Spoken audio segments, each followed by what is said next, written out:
Call try किया लेकिन call नहीं लगी। ससुराल वाले इसमें मिताली की गलती समझ रहे थे, पर उसका पति राहुल उसकी गलती न बताते हुए उसे अच्छे से रखने लगता है। 1 साल बाद उसकी एक प्यारी सी बेटी हो चुकी थी।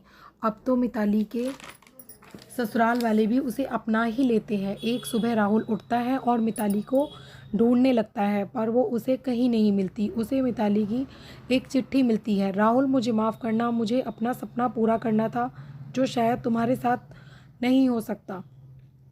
यहाँ मिताली के मायके में ये खबर आ चुकी थी कि मिताली को एक बेटी हुई है।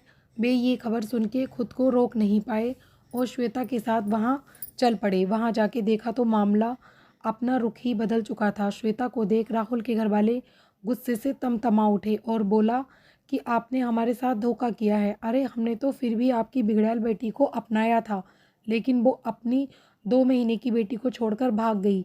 अब आपको इसकी भरपाई करनी होगी। अपनी छोटी बेटी श्वेता की शादी हमारे राहुल से करनी होगी।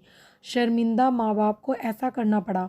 6 सालों बाद मिताली की बेटी स्वरा अपनी मौसी को माँ समझकर उसे बहुत प्यार करती है और राहुल सारे ससुराल वाले उसके के चलते उससे बहुत लगाव करते थे। स्वरा अब फर्स्ट क्लास में आ चुकी थी। वो अपनी माँ को श्वेता से बहुत ज़्यादा लगाव करती थी और श्वेता अपनी बेटी समझ के उसे पालती है। स्वरा के लिए उसने अपनी पढ़ाई भी छोड़ दी थी।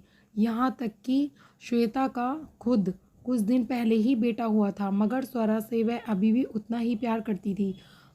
कल श्वेता के बेटे का नामकरण था। वह खरीदारी के लिए सामान लेने बाहर जा रही थी। उसने घर आकर देखा तो उसका बेटा गायब था। मिताली के नाम की एक चिट्ठी श्वेता को मिलती है। वह राहुल को लेकर मिताली के कहे पते पर पहुंच जाती है।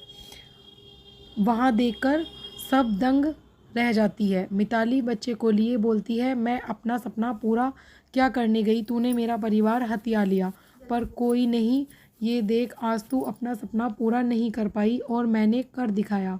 ऐसा बोलते हुए मिताली एक गाड़ी के सामने आ जाती है। गाड़ी से उसकी टक्कर होने ही वाली थी कि श्वेता उसे धक्का देकर अपने आप गाड़ी के सामने आ जाती